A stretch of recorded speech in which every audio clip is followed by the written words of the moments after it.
I'm joined by the wonderful pianist Simone Dinnerstein, who has been here many times before talking about her various albums. Each of them has an interesting theme to it, and this is an album called Undersong.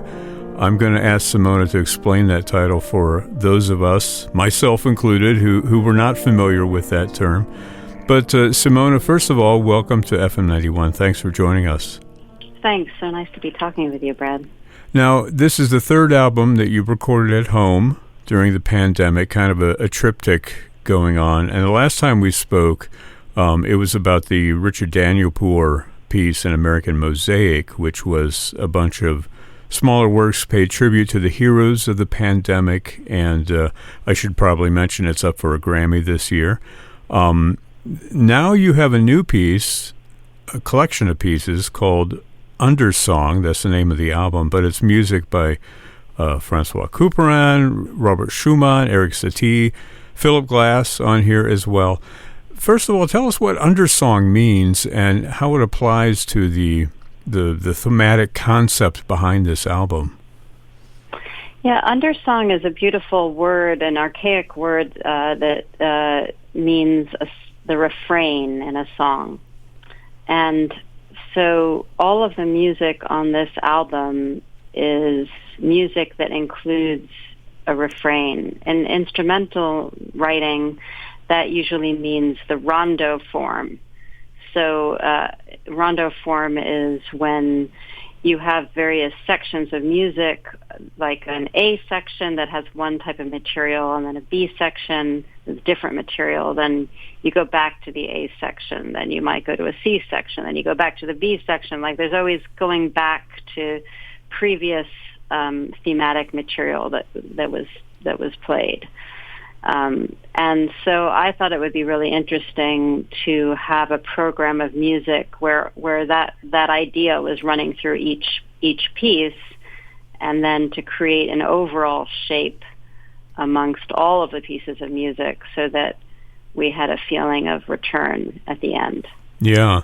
And I mean, you can make an argument for the Schumann piece as like the big showpiece on the work, but I also am really attracted to these works that you have of François Couperin on here because they're just perfectly beautiful little miniatures that speak exactly to what it is you're saying. And Couperin, being an earlier composer than some of these other composers. Let's start with him. And you've got the Mysterious Barricades on here.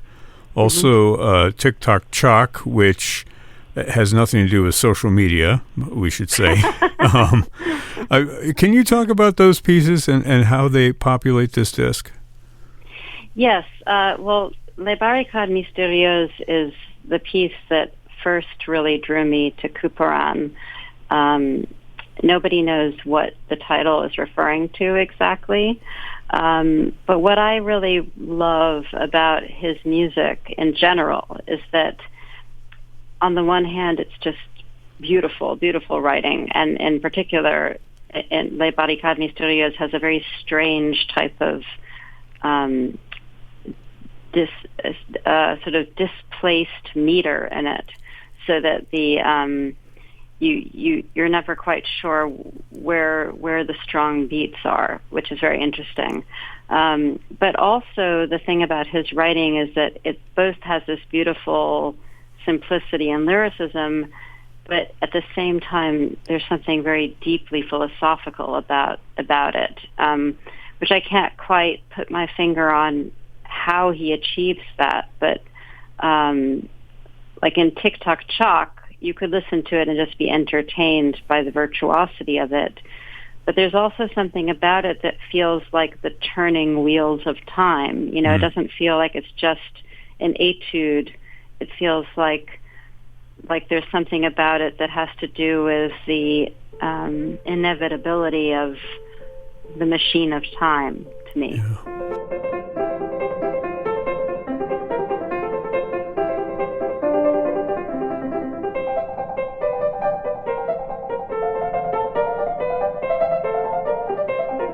Well, these pieces are originally written for the harpsichord. Do you think playing them on the piano, and especially the kind of more studied approach that you tend to give Do you think that there's a difference between the piano and the harpsichord version for you? Oh yeah, I mean, I think they're really different kettle of fish altogether. Playing it on the piano, Right.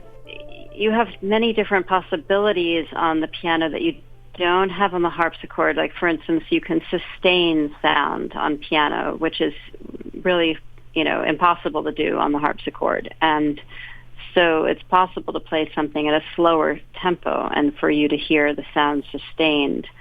The Tick-Tock Chalk is one of those pieces that should really be played on a dual manual harpsichord, because the keys, it's very hard to share keys between your two hands.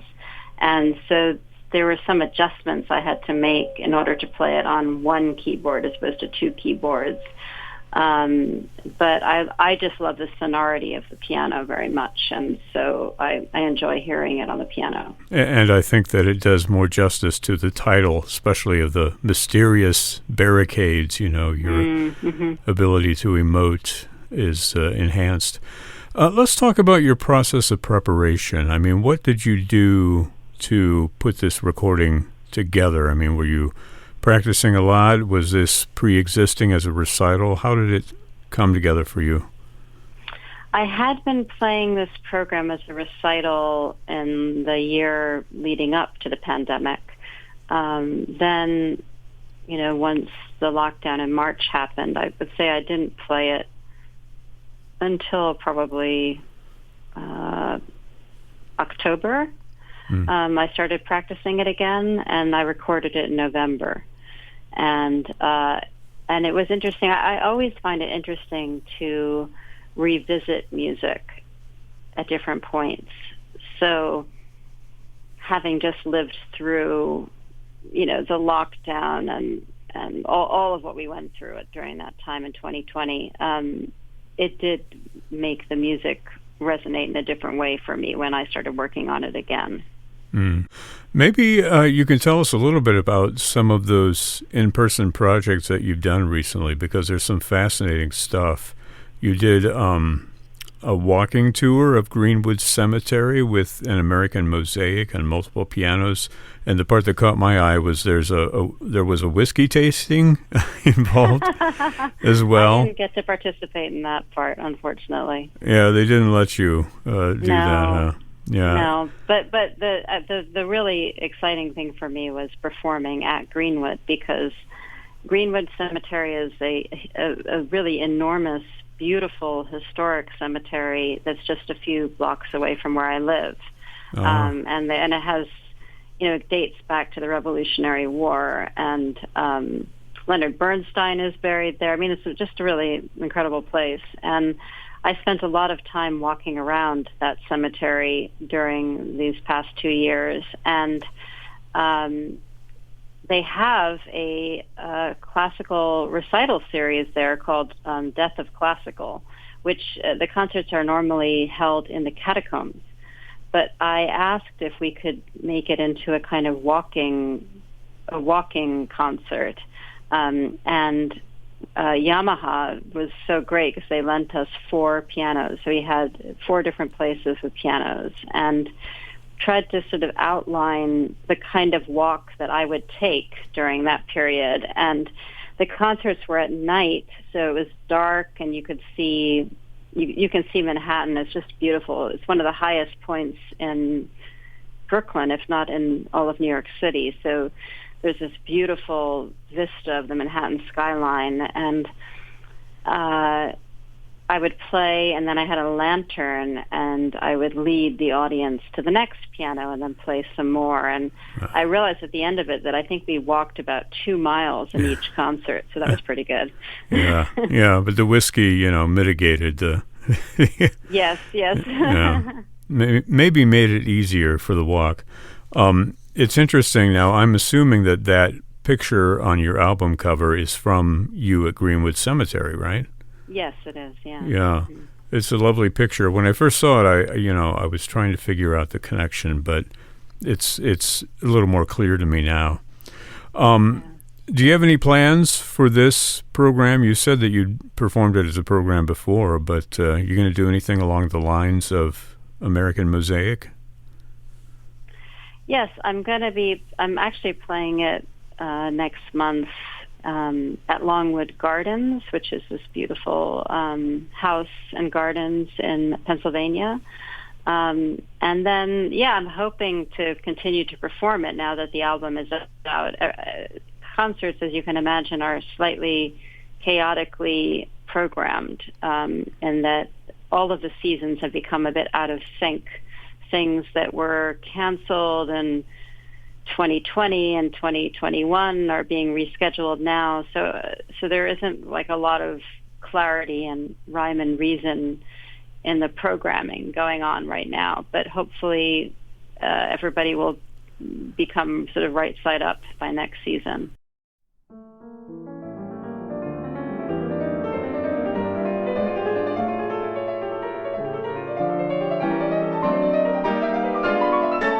Let's talk about the Robert Schumann piece, because you've got Kreisleriana on here, which is a well-known piano work of Schumann.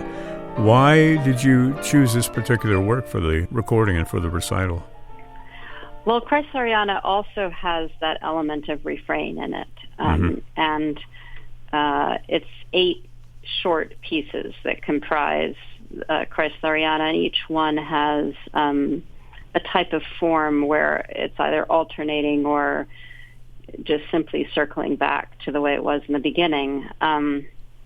It's a piece of music that I have loved for many years, and I actually first learned it when I was about 20, and it was a really important piece for me in my growth, and it's a piece of music that has had different meaning for me at different times of my life.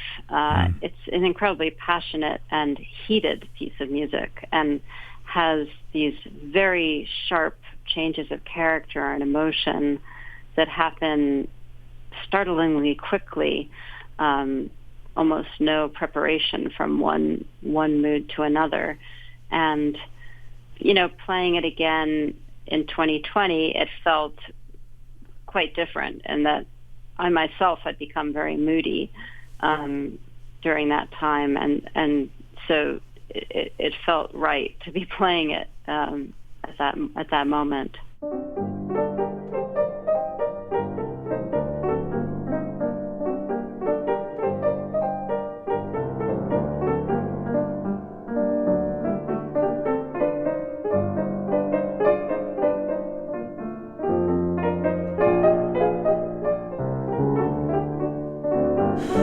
You talk about your growth and your moodiness during the pandemic and during lockdown. I wonder if you could talk a little bit about how the pandemic experience has affected your art, because I did hear one interview where you said that, you gave up the piano for a short while, and then when you came back to it, you felt like you had grown somehow as a pianist. Can you talk about that process and where it stands now with you? Yes, I feel like I've grown a lot over the past 2 years, and I think part of it is that I was on this very fast pace that happened almost without me thinking about it. I mean, it happens to everyone, right? You go through college, and then you start working, and maybe you have a family, and then you keep on working. And for me, I was just traveling a tremendous amount, and always doing something new and having to be ready for something new. And when everything stopped, and I had this period of just being at home with my family, and for a time not really playing, and then starting to play again, it just gave me a lot more time for all of the experiences that I've had to seep in and to digest and think about my playing in a different kind of way. I also spent a great deal of time in 2020 and 2021 teaching over Zoom. And teaching over Zoom is a very unusual experience. It's hard. And I think one of the hardest things about it is that you have to really be animated in order to feel a connection with the person on the other line. And I had to really be clear about what it was that I wanted to impart about the music to my students. And then I started listening to what I was saying to them and thinking about it in my own playing. And it just became a much more reflective period for me, and made me question certain things I had been doing in my playing and think about change. And I think also being a musician is a little bit like there's a kind of mysterious process, like the aging of wine, that happens to our interpretations when we're not thinking about them, and they're just settling and inside you somewhere. And then you come up for air, and you see, something shifted in this part of the music when I wasn't thinking about it, and it sounds quite different now.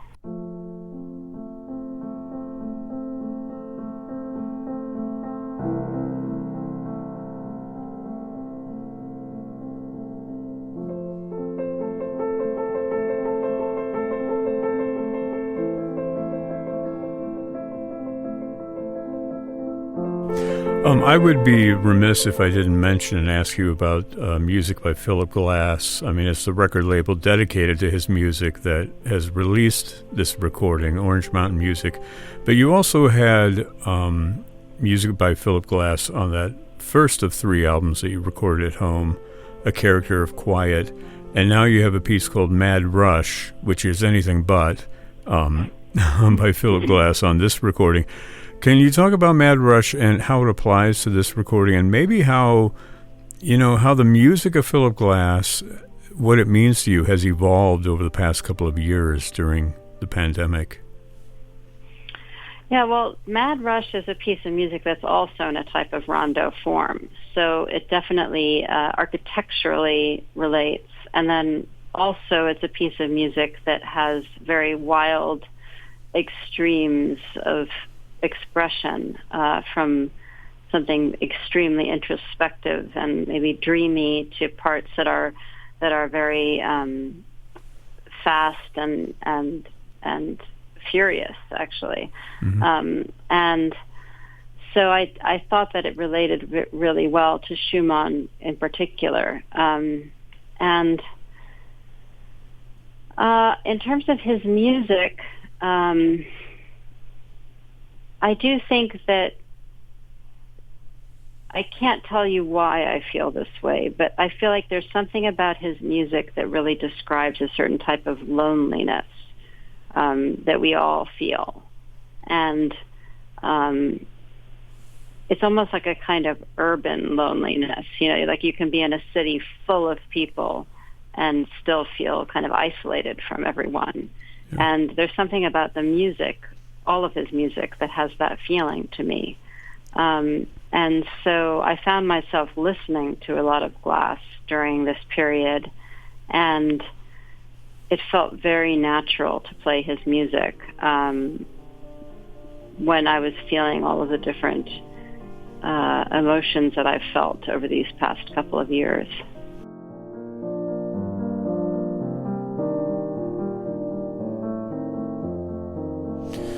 The album is called Undersong. It's from the pianist Simone Dinnerstein, who's been talking about it with us. Released this past January from Orange Mountain Music. Simone, thank you so much for taking the time to talk about the wonderful music on this disc. Thank you so much for having me. It's always great to talk with you.